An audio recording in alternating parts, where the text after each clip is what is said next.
Okay.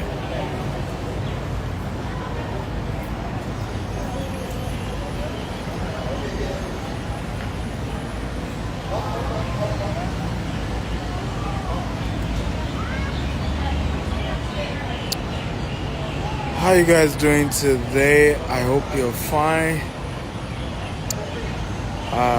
Good to see you. I'm live here in Singapore.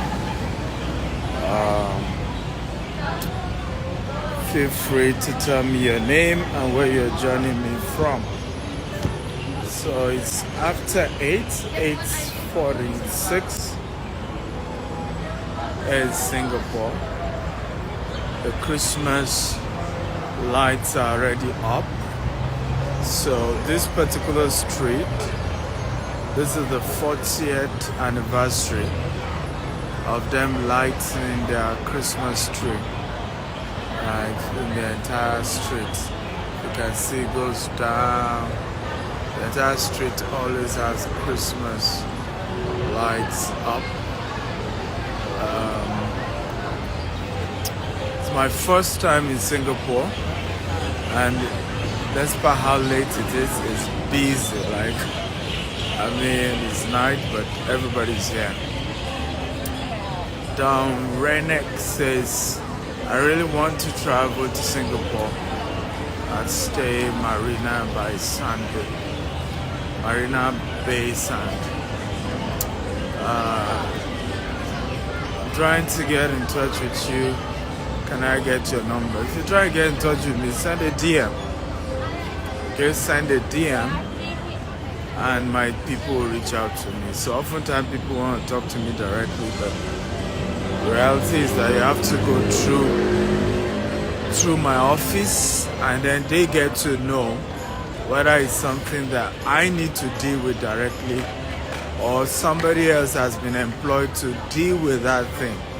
So if somebody else has been employed to handle that thing, they will have to transfer it to that person who has been employed to handle it.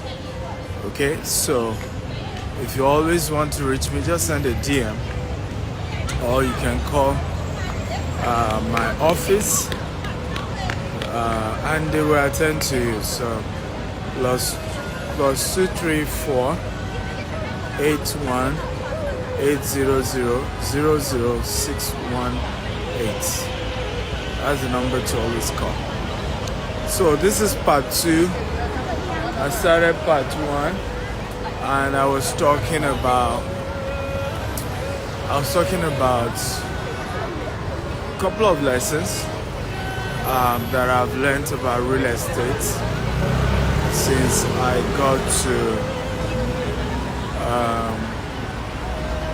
got to Singapore. So what are the real estate lessons that I'm learning? For me, I came here intentionally to be able to study the city and just understand Singapore. This is a short trip. I hope some other year I'll be able to come with family and probably do 2 weeks and all of that. On Friday I have a book signing, the Billionaire Habits book signing as well. But yeah, I'm learning. So are you ready to learn part 2? By the way, if you missed part 1, go watch it. Okay, go watch part 1. I mentioned about 4 real estate lessons that I learned. It was a very exciting conversation that you should watch. So go watch it on this same page. So this is part 2, real estate lessons that I learned. Number 1 is the countries with the largest natural resources are not the richest. It is the countries that are able to refine the natural resources that are rich. King Talk, you want my book? Send a DM. Okay, send a DM to this Instagram page, and they will send you the details how to get my book. Now, it is people. So, and this has been something I've wondered over the years. How come nations with the best natural resources are poorer than nations with zero natural resources? And the lesson I've come to realize is you must turn your real estate, your landed property, to a refining property, right? You must have, instead of just, oh, we have gold, can you be the person refining gold? Dubai, for example, does not have any gold, but they've turned themselves to the hub where gold is refined. So how do you turn your real estate, your land, to a place for commerce, a place for refined products? So again, Singapore does not have any natural resources, not even one natural resources. Singapore does not have any natural resources. But what they've done is that they refine, including petroleum products. They don't have oil like we do in Africa and Nigeria. They don't even have oil. At least Dubai has some oil. Abu Dhabi has oil in commercial quantity. Okay, Singapore does not even have. But what they've done is to be able to refine it and still export it to other countries. Number one, what they've done is all the big banks are here. Citibank, they've made themselves a major financial hub in Asia. And because Lee Kuan Yew, who was their hero, political hero, of course, brought a law where if you are a government official and you're found corrupt, you will be sent to life imprisonment. Yes, you heard me. That was the law Lee Kuan Yew instituted. Life imprisonment for corruption. Life, literally, you will never see the light of the day again. So bringing the law where there's life imprisonment for corruption made Singapore one of the countries you can trust. Okay, when it comes to business, you can put your money, you can invest your money any day, anytime, and you are rest assured you're good. So they became a financial hub for Asia. Okay, so different countries are bringing their money and keeping in Singapore. Again, the second real estate lesson was that they decided to become a hub for refined products and to then export it. So everything you see in Singapore is imported. Like I told you, even the land is imported, because over 30% of Singapore, the city of Singapore, including the airport, the sand that was used, okay, because it was all water, they had to import sand from Indonesia to sand field, over 30%, and then build the airport there. Can you believe that? Okay, isn't that strange? And that's very, very strange, honestly. So, virtually everything is important, but what they've done is they refined it, okay? They refined it and they export it back, okay? Get your products, import a product when it's not yet refined, get it refined and send it back. And it's become a major opportunity for the country to turn itself around. Oftentimes people talk about how rich Singapore is, as if they have resources. No, because of their no to corruption, very, very rich Asian, right? Whether they're Chinese, whether they're Indians, decide to move into the country and start living here. So that helped the nation to have a lot of money because of the rich people who live in Singapore. It's peaceful, you know, very, very safe country. And so people are coming. Integrity is high, people are investing. But more importantly is their wisdom in turning their real estate to a location to refine products. A location to refine products. where you are able to pick natural resources, bring it to Singapore, refine it, and export it. And people all over Asia are coming to buy, name it, designers. Like I said, everywhere but actually in this street is a mall.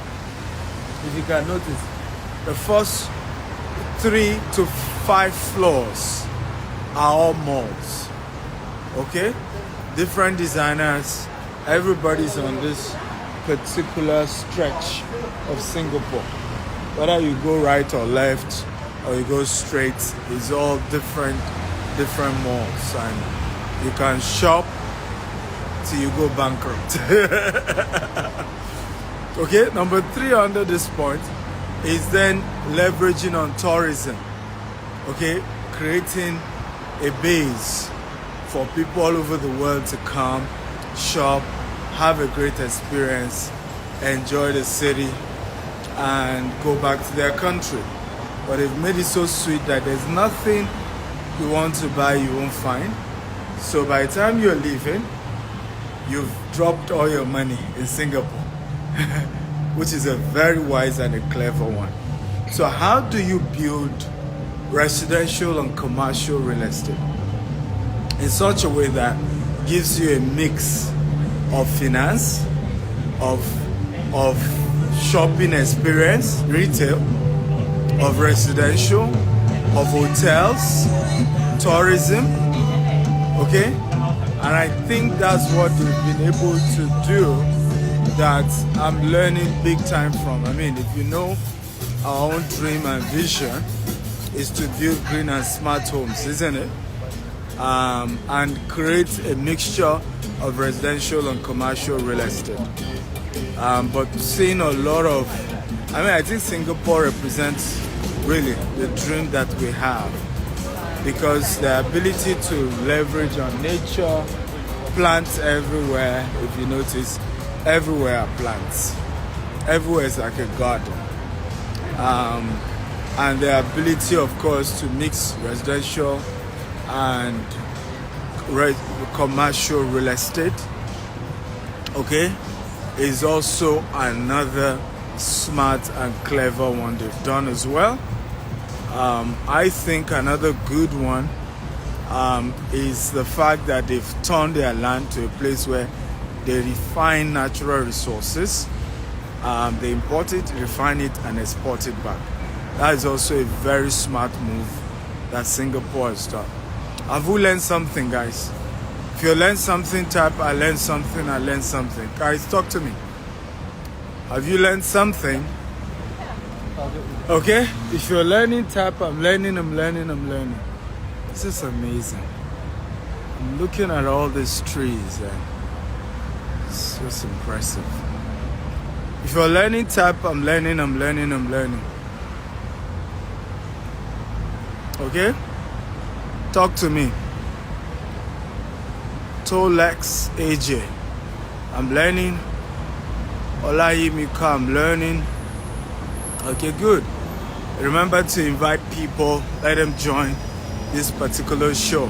So I'm talking about lessons from Singapore, real estate lessons, right? And I've talked about how Singapore is able to, is a city or country without any natural resources.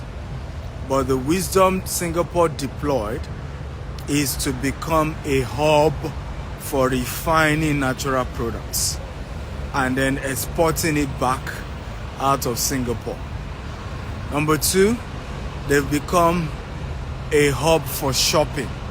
So the whole of Asia, and even outside of Asia, I came from Africa, are able to come to Singapore to shop. Number 3, they've become a hub for tourism, right? Creating location, destinations you would like to visit and work. And of course, because it's a very safe environment, they've created that environment that is very safe. Number 4 is financial hub. They've created, because of integrity and Lee Kuan Yew policy of life imprisonment for corrupt officials, right? Singapore became a very, very um, very, very, what do you call it now? Very, very safe location to do business. So a lot of the businesses, banks globally, financial institutions have made Singapore their home, thereby attracting all of the wealthy people who are coming here to do business because the money is safe, there's high integrity, and so that has helped Singapore to be what it is today. And you want to learn that. I mean, for me, is how do we replicate that in the estates we're building? How do we make sure that even if the estate, the land doesn't have any resources, natural resources, we can do a lot of refining within the estates and cities we're building, because GTEX is building cities. How do we make sure the cities we're building is a major tourist location for both retail shopping, great locations, and great tourist, created environment that we'll put there. Okay, you can see, like I said, they've decorated their streets. This entire stretch, you have their street lights, beautifully done. And this is the 40th year that they are decorating this particular street for Christmas, and it's really beautiful and looking good. I'm lovely. I'm just taking my night walk. I've learned I burn more fat taking a walk than actually gymming, I've noticed now. So I do more work. Okay? Project Green Kick says we could create sustainable spaces in GTEX. I mean, of course, that's what we're doing. What do you think we're doing in the first place? That's the whole idea. Just that Rome is not built in a day. That's the whole idea. Every of GTEX estates is going to be very sustainable. The lesson, however, here is how they all play, right? Industrial play with tourism, with shopping, with residential, with commercial. Everybody's having a play, and I think that's a major lesson to study about how Singapore has been able to put all of that together, including their greenery. I mean, I'm looking at how creatively they've put so much gardens, so much trees in a city, right? I've not been to any city that has been able to infuse, literally, you see skyscrapers, but you also see massive trees, right? Or, meshed into the big city, right? It's like, it's like I'm in a bush, but actually you can see skyscrapers. So how do you blend skyscrapers, massive garden, massive trees? Is that blend that you find in Singapore, right? That even some of the skyscrapers still have, plants in them. That's a major thing that I think they've done well, and it's really what, clapping for Singapore. Okay? How many of you have been to Singapore before? If you have, just type me. If you have not, type I have not, just to have an idea. If you have been to Singapore before, type me. If you have never been to Singapore before, type I have not. If you have ever been to Singapore, just type me, so I know that you have been to Singapore. If you've never been to Singapore, type I have not. But if you type me, kindly let me know what was the major lesson, what was the biggest thing for you when you visited Singapore. What was the major attraction for you? What was the most exciting thing for you? So I've been sharing a couple. This is part 2 of the real estate video, the video I'm doing here in Singapore. Just mentioning things I'm learning, okay, and my observations about that, and I think that is very critical. Next real estate lesson I'm learning from Singapore is how important security is. You know, a lot of people have been to our estates and they get surprised. We have CCTV camera, we have policemen, we have other private security people on ground. And they sometimes wonder that, hey, there are not too many people living in this estate yet. Why all this heavy security? You know, and for me is that I've gotten to learn that when it comes to real estate, no matter how beautiful a city is, once that city is not safe, then the value begins to decline. Let me repeat myself again. No matter how beautiful a city is, right? Once the city is not safe, the value begins to decline, right? So, a beautiful city, yeah, but is it safe? Once the city is not safe, you just realize that the value begins to drop. Nobody wants to live in the city. Real estate prices begin to drop, and it's something that, you know, Singapore has confirmed. Safety, security. I remember asking my driver, I said, why is crime very low in Singapore? Right? So I asked the driver, I said, why is crime very, very low in Singapore? And he said something powerful. He said, once you have committed a crime in Singapore, right, you will hardly ever get a job again. Literally, it will be so tough to even get a job. Nobody wants to look at you. Nobody wants to touch you.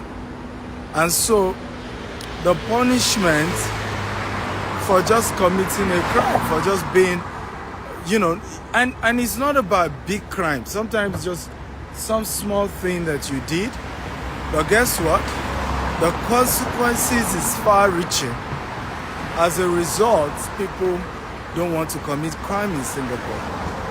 And also because if you legitimately now want a job, Singapore has structured itself that everybody can get a job. Okay?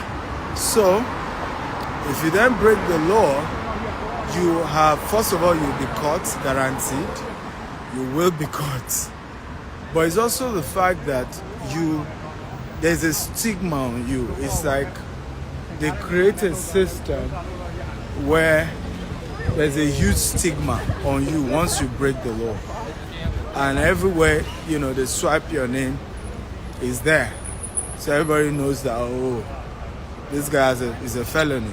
This guy has broken the law before. And so people don't want to break the law in Singapore. People don't want to because the consequences are tough. I already told you as well that for government officials, and I think we should do that in Africa, if you steal, you are sent to life imprisonment for stealing public funds. Life imprisonment. Can you imagine? You didn't kill anyone just because you stole money. And it doesn't matter how little the money is. Okay? You're found guilty. It's life imprisonment. And the Great Lincoln, you put that law in place. It's important to know that there's no perfect leader. You know, I met somebody. She's a resident of Singapore. And she's not a fan of Lee Kuan Yew. She felt that he was kind of dictatorial. Okay, I mean the man ruled Singapore for 41 years as the prime minister, and even after he left, he was now made higher, you know, super minister, and then later again he was made the mentor minister. So he kind of directly or indirectly ruled Singapore for over 50 years.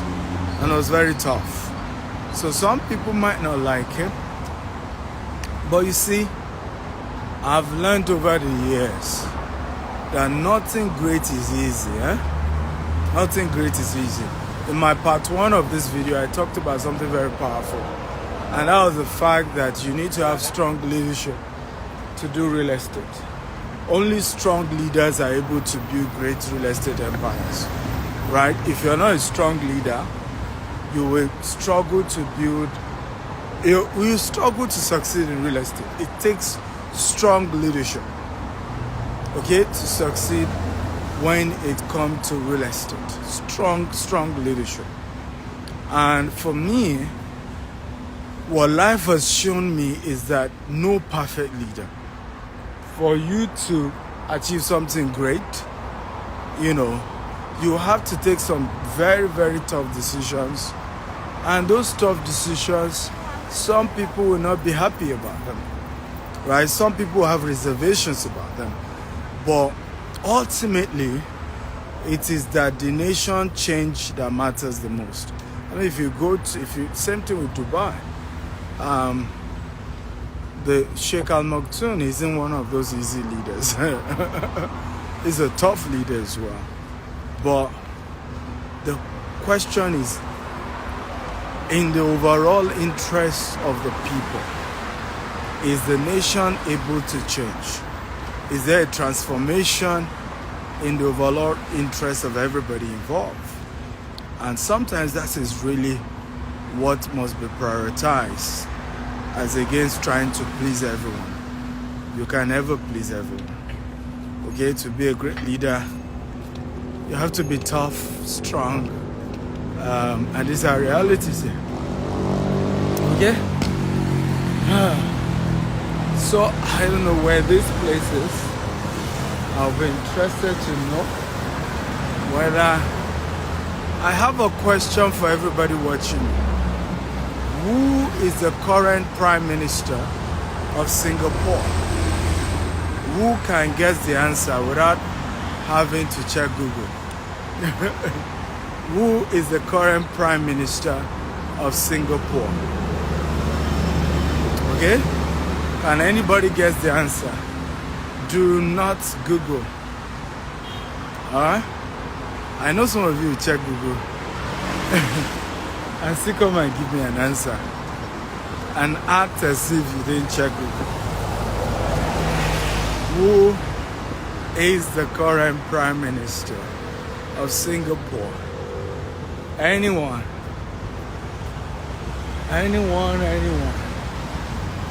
Beautiful.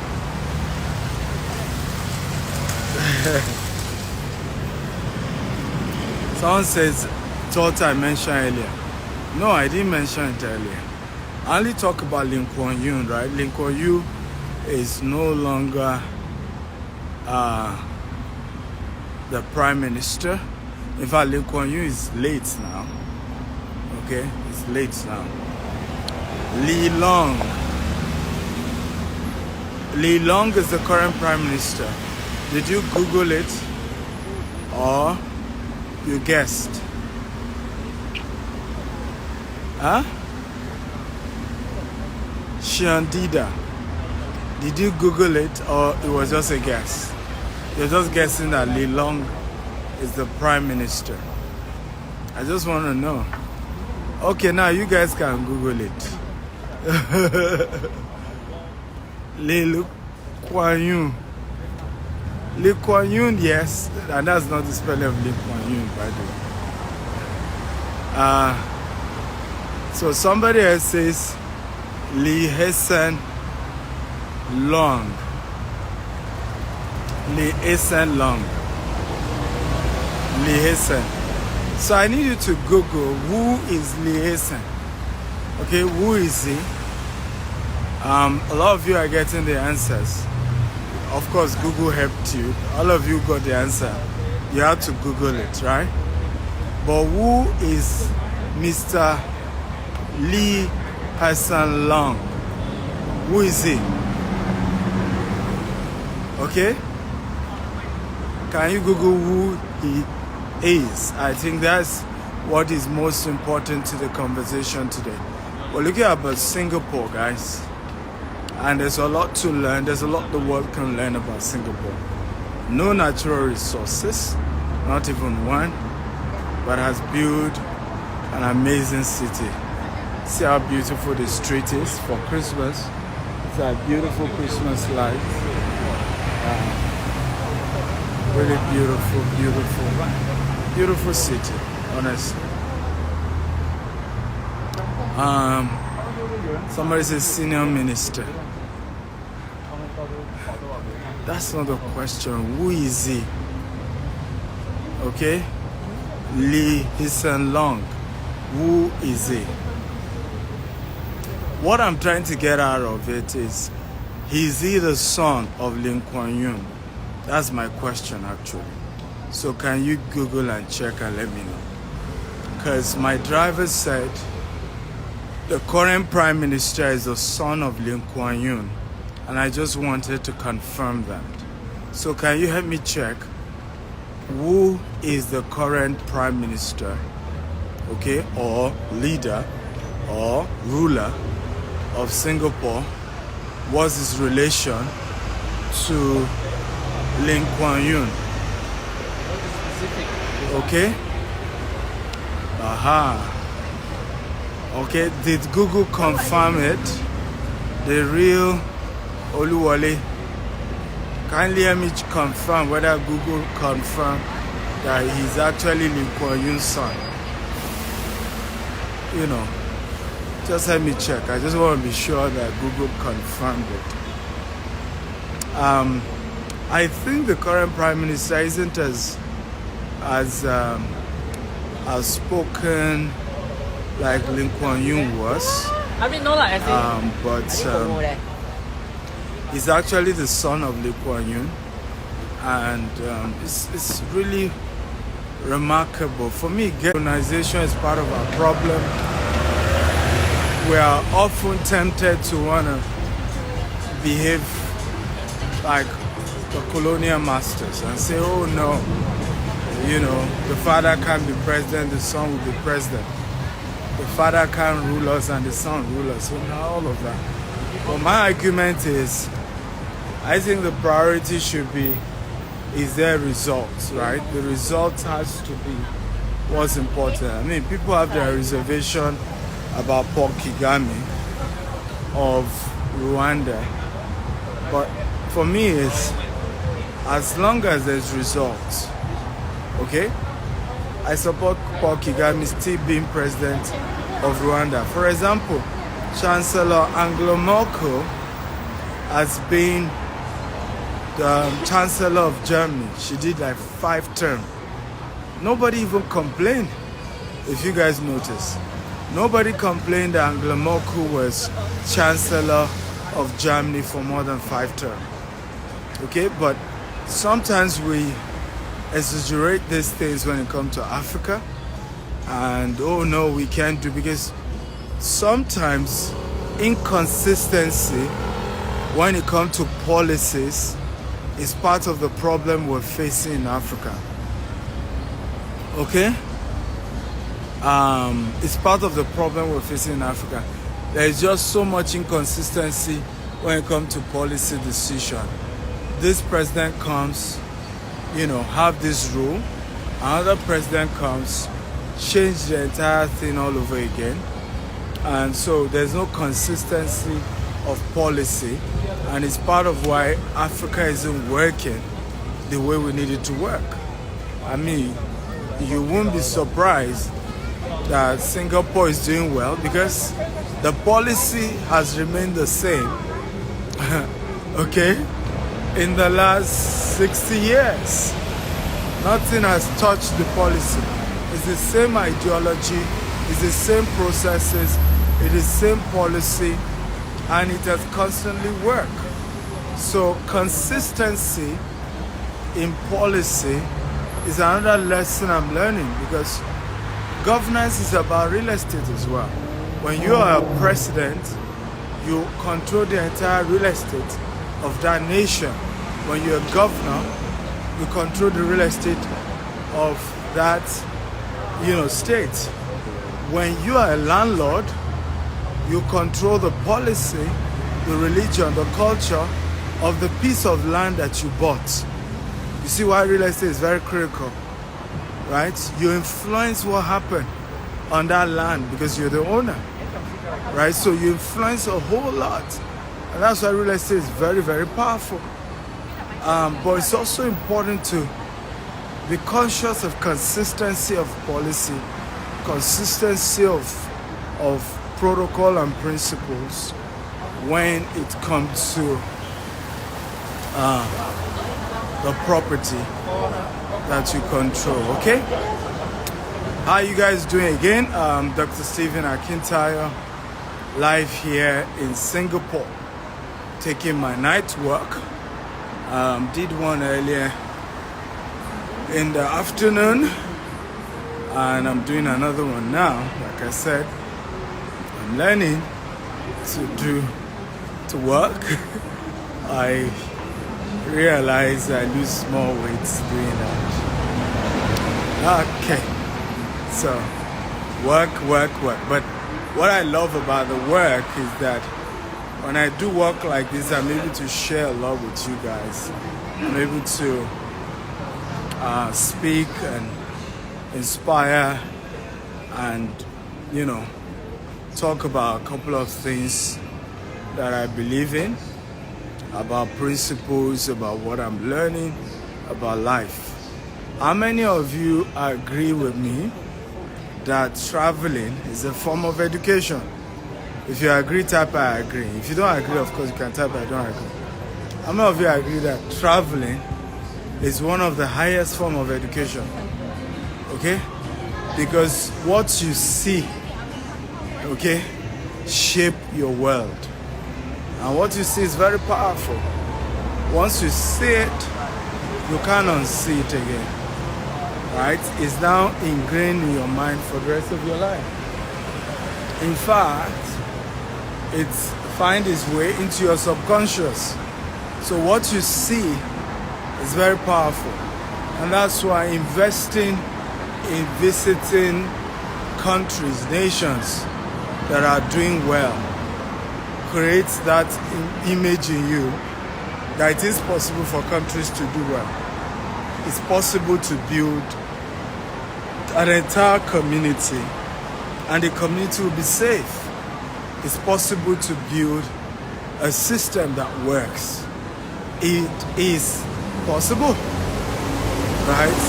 But your exposure, your traveling, for example, there's a lot I've learned from transportation to maximizing land to concept around building malls.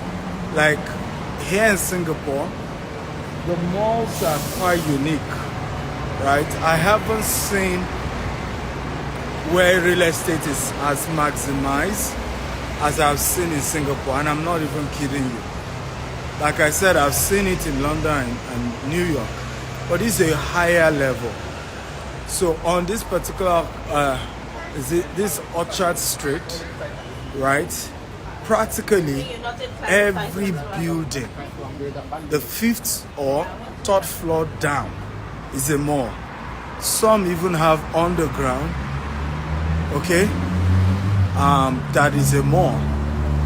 Then from the 5th floor up is usually either offices or residential, right? So, and yet they still have a place for garden, they still have a place for trees. It's just, and because it's a very tiny island, so they had to be creative from day one on how they manage their real estate. Okay, from day one, they had to be extremely creative. And I'm seeing that here. A couple of real estate concepts that I know I will replicate one day. Power of exposure. Like I said, really, traveling is one of the highest form of knowledge, right? Because you will see things, and over time, you replicate those things. One day, you just see.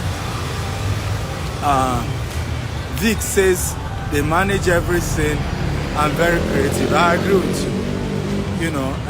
They manage everything and they were very, very creative, very, very creative. How they manage their spaces. You know, even their subway, I'm just realizing they have subways. You are not seeing anything, everything is underground. And you're wondering how even that was managed as well. But it's really impressive, really, really impressive. It's for me something I will always remember about Singapore, right? And this is after 9 and everywhere is still busy. Okay, everywhere is still busy. So again, talking about once there is security, you know, you have people willing to travel and move, and it's just amazing. Once again, welcome to Singapore, guys. So, any question for me before I wrap up today's part 2 of real estate lessons from Singapore? Okay, any question? And May, he says they have some landmark real estate that have attracted global attention. Absolutely, they did, and they do. I think some of it is the ability to be creative about the design, but at the same time, sustainability being, you know, entrenched into the design, as well as, of course, a lot of greenery, which makes, I think they have, I mean, looking at it, they are the most green city in the world. Not necessarily in terms of renewable energy, because I haven't done research yet about their source of energy, whether they are using, you know, sustainable source of energy. But in terms of plants and trees and gardens, and you won't find any other city in the world that has this level of trees everywhere you go to, and these are organic. And you know what's funny? The soil does not support this. All these trees you are seeing, imported. The soil upon which they are planting these trees, imported. Because their own soil cannot even, you know, grow this type of tree. Isn't that amazing? So you have a almost like a barren land. Practically everything in Singapore is imported, you know, including the trees that you see on the street.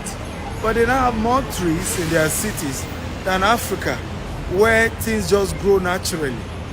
Can you believe that? Okay? They have more trees than Africa, where the soil naturally is good for planting trees. But here, the soil isn't good for planting trees. Okay, they had to import the soil. All this was imported. Their own natural soil is just sandy, right? Ocean sand. So it does not even support, you know. So Amey, he said liquefied natural gas is their main source of energy. Okay, good. So I'm going to research that. And if that's the case, then it tells you how that is the first world green country, because the energy is green, you know, a lot of trees not planted, even though they don't even have a soil that even supports such trees. All of these now do not grow naturally in Singapore. They have to import the sand, they have to import the trees, but they now have more trees in their cities than Lagos. You know, and this is ridiculous. All these trees you are seeing, they are natural. They're not, you know, there are countries where you will see, like in Dubai, you will see synthetic palm trees and all of that in some locations, right? These are not synthetic. These are real trees, right? These are real trees. They only just put the lights for the Christmas decoration. But these are real trees, real. Okay? And that's why here, if you your car hit a tree, my driver told me that you pay $2,000 as a fine to the government for your car hitting a tree. Right? Because all the trees are protected by the government. They planted them, they nurture them. There's so much that goes into sustaining those trees. And honestly, this is amazing. Really, really amazing. And this is December, and it's very humid and very humid and what do I call it now? Like I'm sweating as I speak to you, right? So you can imagine that if they didn't plant all these trees to give enough oxygen, right? It's our birds on the tree. If they didn't plant enough trees to, oxygenate the environment, you can imagine how hot it would have been. You can imagine how hot it would have been. But, right, I give it up for Singapore. There's so much to learn, so much to learn.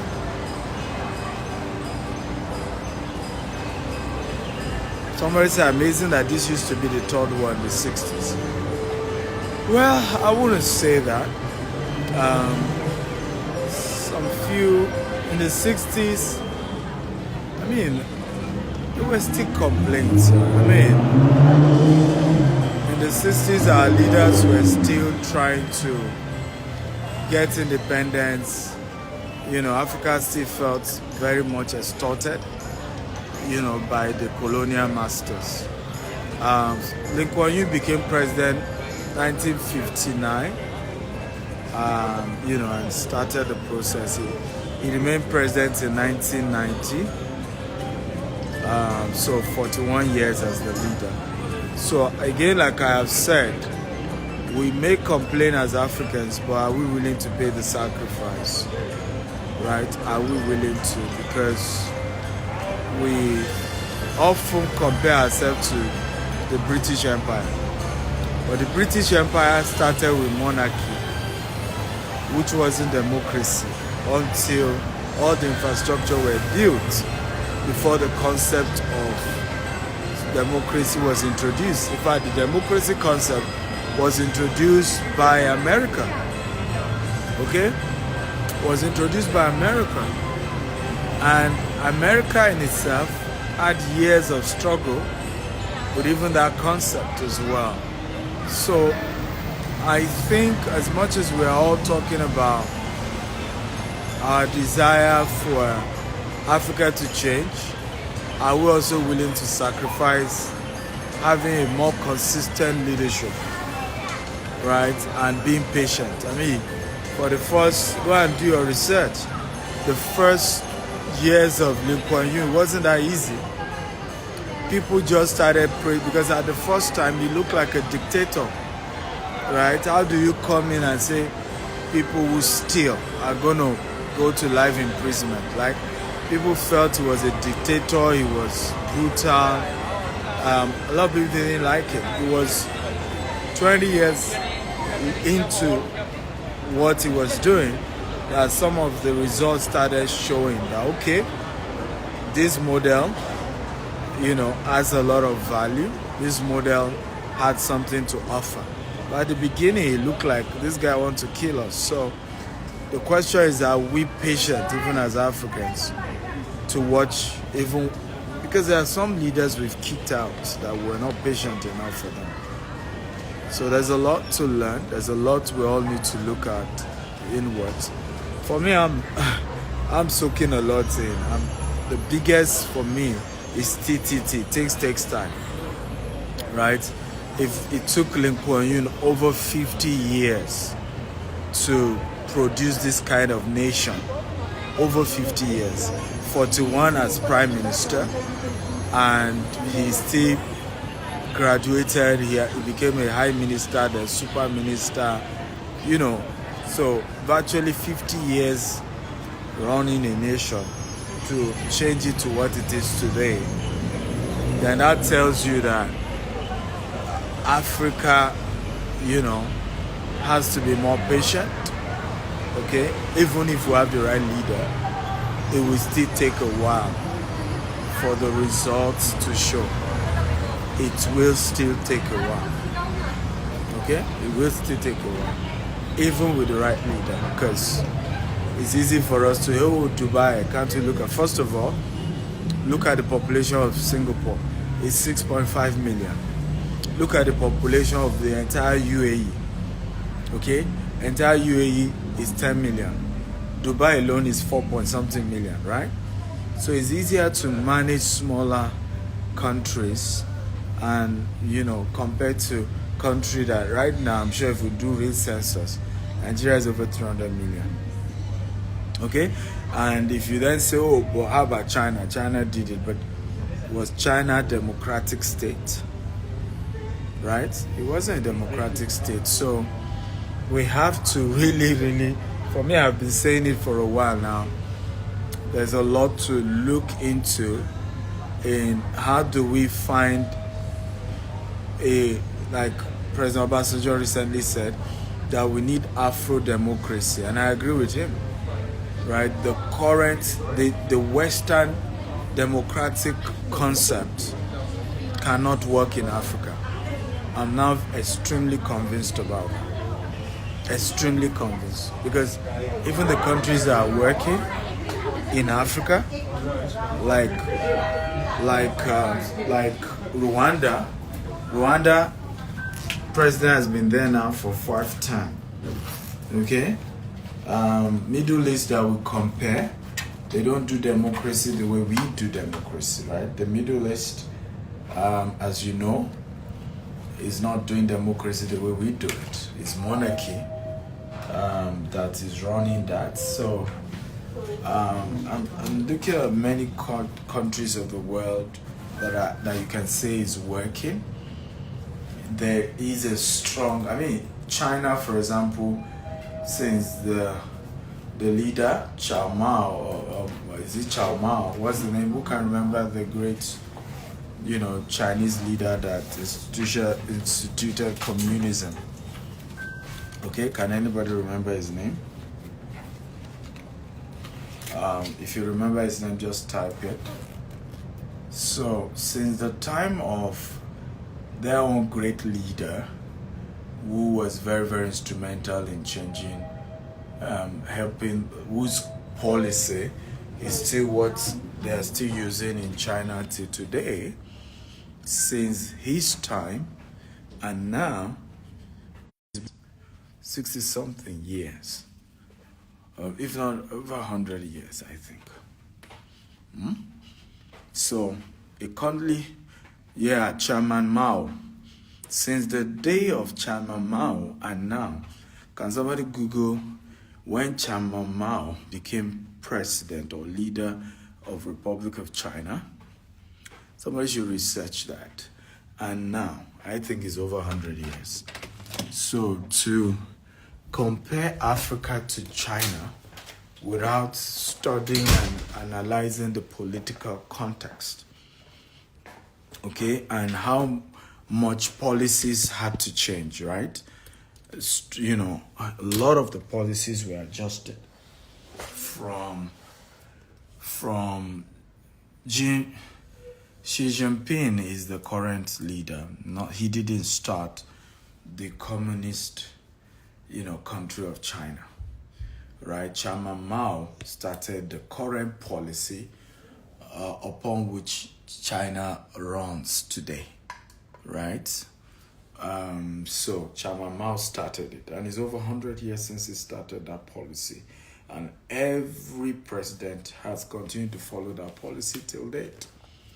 So my argument is, we are always asking that we needed Africa to change, but we are also not looking deep into some key issues, right? Number one is, most of you watching me are Africans, right? Did your father and mother practice democracy in your house? Did your father and mother practice democracy? Did they seek your opinion on issues, or they gave you commands that you had nothing but to obey? Does anybody understand what I'm saying? So even in our culture as Africans, we don't practice democracy. So why do we wake up and think that the democratic concept is what is the best model for us? Right? We have to evolve a more customized concept that work, for our, region. And I think that's what the Arabs are doing. Okay? All the Arab countries that remain monarchy are doing well. How many of you noticed that? All the Arab countries that has remained monarchy are doing well. Even, Egypt that seems to now begin to evolve. You remember the current president, Sisi, was a military general. And you can imagine the first 5 years of Sisi, if you remember, in Egypt. It was protest, it was crackdown on Islamic Brotherhood. It's been tough. It's been a iron fist. If you go to Egypt today, you're going to see police on every street, right? And you mess up, they pick you up. So for there to be stability and economic growth, there's a lot of the countries you can say in the Arab, Qatar, I just left Qatar, stopped down in Doha, is monarchy. Dubai, UAE is monarchy, right? Bahrain is monarchy, right? Just look at it. It's been monarchy, and it's been consistency of policies over the years. Okay, I hope we learn a thing or two from the city of Singapore. I hope we're picking a thing or two. Feel free. If you're in Singapore or you know anybody in Singapore, let them know the Eagle is in town. On Friday, I'm going to be doing a book signing here in my suite. We just talk and learn and read about the book. It's going to be a great time with me, and I can't wait to see you guys, okay? Love you so much. God bless you, and thank you for watching. Bye-bye.